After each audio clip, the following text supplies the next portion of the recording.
Assalamualaikum warahmatullahi wabarakatuh. Halo teman-teman, nama saya Aulia Citra Ayala Aisyah dengan NIM akhir 103. Di sini saya akan menjelaskan beberapa nasihat dari kitab Ayyuhal Walad, yakni yang ini kitabnya, sebagai tugas ujian akhir semester saya. Oke, langsung saja, yuk kita bahas bareng-bareng. Oke teman-teman, kita langsung saja ke nasihat yang ke-18. Yuk kita mulai.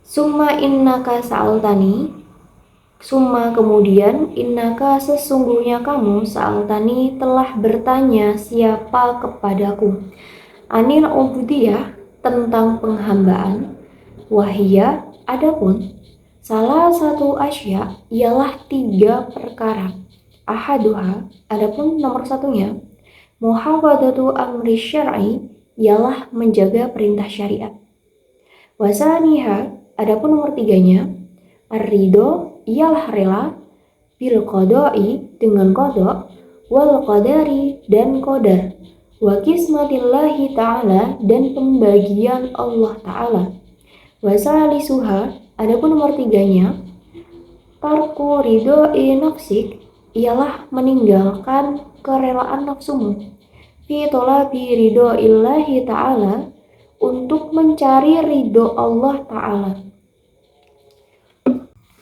Oke, jadi dari nasihat ini tuh menjelaskan bahwa ubudiyah atau penghambaan kepada Allah itu merupakan hal yang sangat penting dalam kehidupan seorang muslim. Jadi inti dari ubudiyah itu adalah melaksanakan semua perintah Allah dan menjauhi seluruh larangannya. Jadi ukuran seorang hamba itu bukan sekedar pengakuan, tetapi sejauh mana ia itu taat kepada Allah. Kemudian disebutkan juga bahwa perintah Allah itu tidaklah sulit karena Allah tidak membebani hambanya di luar kemampuannya. Justru seringkali yang membuat rasa berat itu adalah hawa nafsu kita sendiri. Kemudian seorang hamba itu juga harus memahami bahwa apa yang ia lakukan itu sebenarnya adalah apa yang Allah inginkan dari dirinya. Jadi artinya hidup ini itu bukan untuk mengikuti keinginan pribadi semata, tetapi mengikuti bagaimana kehendak Allah. Oke, lanjut ke nasihat yang ke-19, yakni mengenai tawakal. Wa sa'altani dan bertanya siapa padaku, anit tawakuli tentang tawakal, wahwa adapun antas tahkima ialah memperkokoh siapa kamu, i'tiqadaka pada keyakinanmu, billahi ta'ala dengan Allah Ta'ala, fima wa'ada dalam sesuatu yang menjanjikan, yakni bermaksud siapa, tak takidu meyakini, annama bahwasanya sesuatu, kudiro yang telah ditentukan, laka untukmu, saya silu akan sampai, ilaika pada kamu, la mahalata padahal pasti, wa inijtahada sekalipun berusaha, kulluman siapa semua orang, fil alami di dunia, ala surfihi untuk menghalanginya, anka dari kamu, wama dan adapun sesuatu, lam yuktab yang tidak tertulis, laka untukmu, layasila maka tidak akan sampai, ilaika pada kamu, wa in sa'adaka sekalipun membantu, jami'ul alam seluruh makhluk. Jadi wa in sa'adaka jami'ul alam sekalipun seluruh makhluk membantumu. Nah, jadi pada nasihat ini itu dijelaskan bahwa tawakal itu bukan berarti meninggalkan usaha, tetapi bersandar kepada Allah setelah melakukan suatu ikhtiar. Nah, disebutkan bahwa tawakal itu berarti menyerahkan segala urusan kita itu kepada Allah, karena Allah itu adalah sebaik-baiknya pengatur. Namun penyerahan ini tuh bukan berarti tanpa melakukan suatu usaha apapun. Jadi orang yang bertawakal itu tidak akan berlebihan dalam memikirkan bagaimana hasilnya, tidak gelisah secara berlebihan, dan tidak memaksakan sesuatu di luar kemampuannya. Jadi ia tuh memahami bahwa hasil akhir sepenuhnya itu berada di tangan Allah. Dan selain itu, tawakal itu juga berarti tidak bergantung kepada sebab secara berlebihan. Jadi artinya kita itu tetap menggunakan sebab atau usaha, tetapi hati kita itu tetap bergantung kepada Allah, bukan kepada usaha itu sendiri.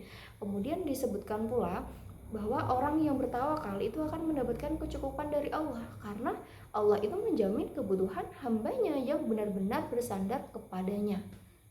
Seperti itu. Oke, lanjut.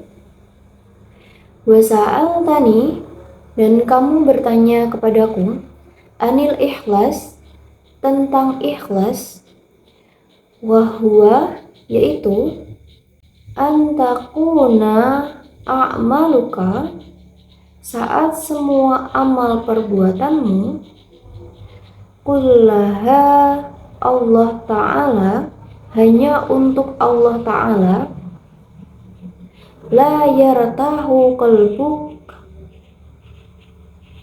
dan hatimu tidak menjadi senang,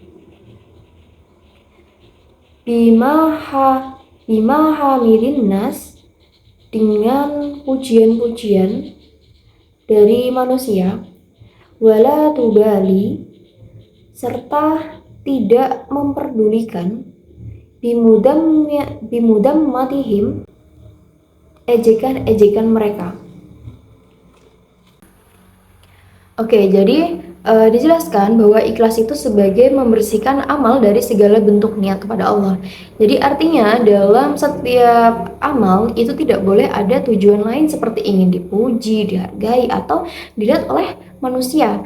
Nah, dalam kitab ini itu disebutkan bahwa ikhlas adalah rahasia antara hamba dan juga Allah yang tidak diketahui oleh siapapun selain Allah. Bahkan malaikat pun itu tidak mengetahui secara pasti bagaimana kadar keikhlasan seseorang.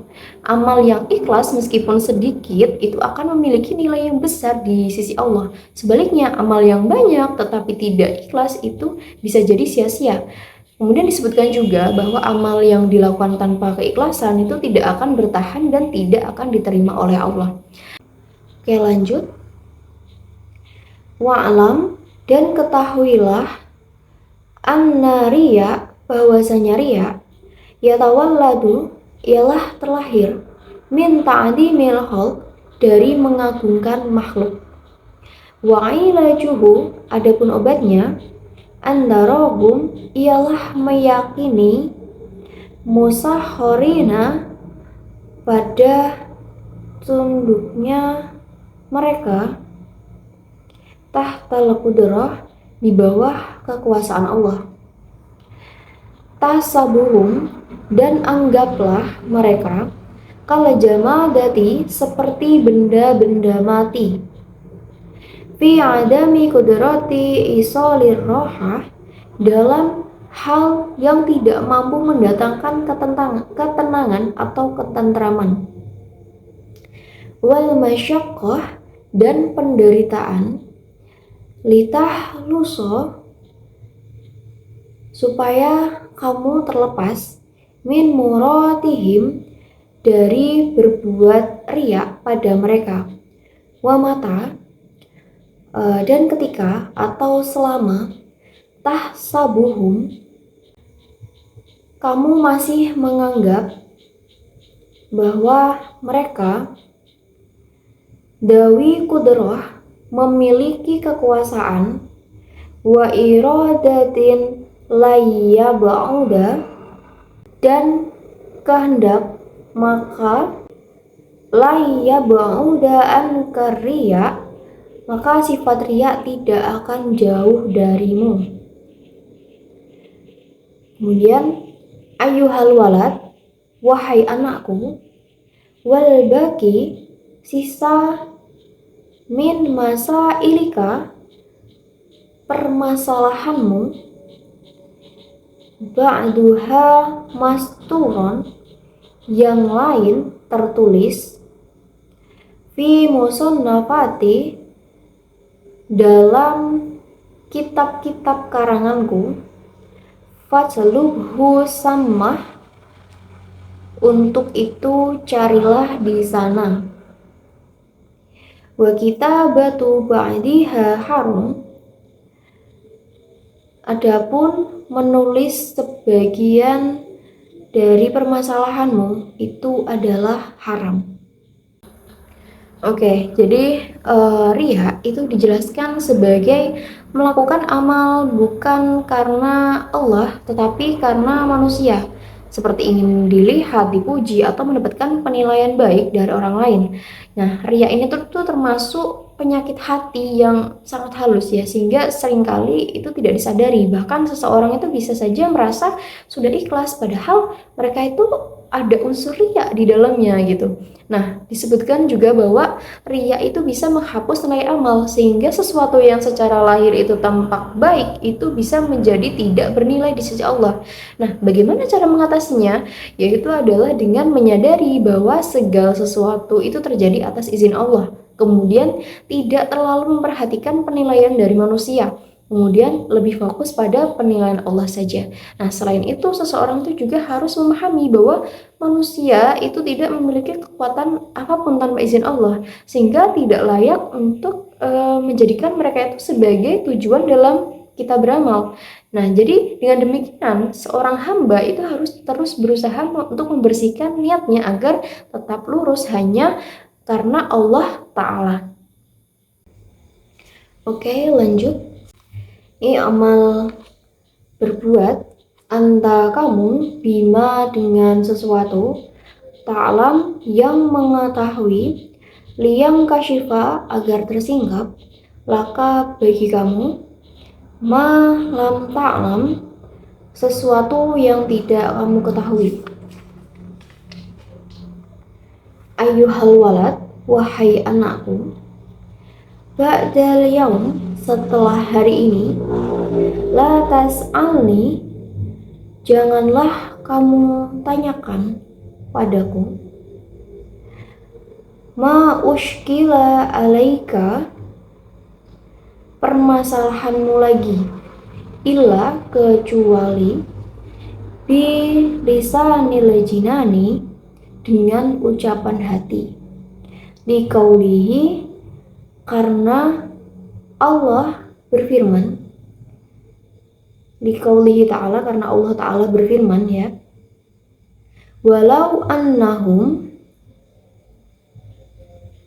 dan sekiranya mereka sobaru, bersabar, hatta tahruja ilaihim, sampai engkau keluar, lakana khairul lahum, untuk menemui mereka tentu hal itu lebih baik dari mereka.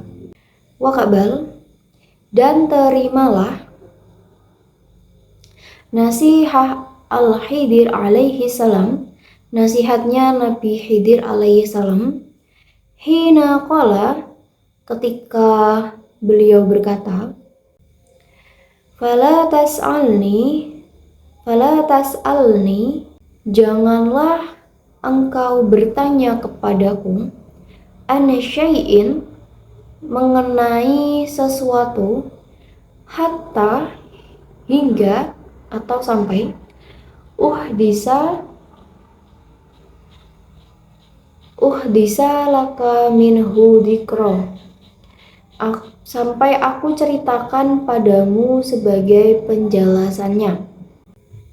Wala tastajil, dan janganlah tergesa-gesa, hatta tablugha, hingga kamu telah sampai, awanahu yukshaf laka wa tara'ahu, atau pada waktunya, atau hal tersebut telah tersingkap darimu dan kamu telah melihatnya.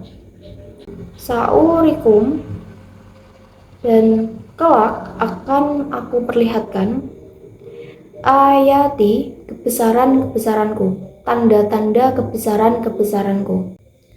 Fala tasta'jilun, maka janganlah kamu meminta menyegerakannya. Fala tas'alni, maka janganlah kamu bertanya kepadaku. Qoblal waqti, sebelum waktunya. Watayakkon, dan yakinlah. Annaka, bahwasanya kamu. La tasilu, tidak akan mencapainya, illa kecuali bisairi liqaulihi ta'ala, dengan menjalaninya sebagaimana firman Allah Ta'ala. Awalam yasiru, dan tidakkah bagi mereka fil ardi fayangduru, bepergian di bumi, maka mereka akan melihat atau mengetahui. Nah, jadi nasihat ini tuh menekankan bahwa seseorang itu tidak boleh hanya sibuk dengan angan-angan saja tanpa melakukan suatu perbuatan atau amal secara nyata. Nah, disebutkan bahwa terlalu banyak berangan-angan itu bisa membuat seseorang itu lalai dalam menunda amal. Padahal yang paling penting itu adalah segera melakukan kebaikan meskipun kebaikan itu kecil. Nah, dalam di sini itu juga dijelaskan bahwa seseorang hamba itu harus lebih fokus kepada kewajiban yang diperintahkan oleh Allah, bukan hanya pada keinginan pribadi kita saja yang belum tentu membawa suatu kebaikan. Nah, selain itu, seorang hamba itu harus menjaga keseimbangan antara rasa takut kepada Allah agar tidak berbuat dosa kepada rahmat Allah, agar kita tuh tidak putus asa.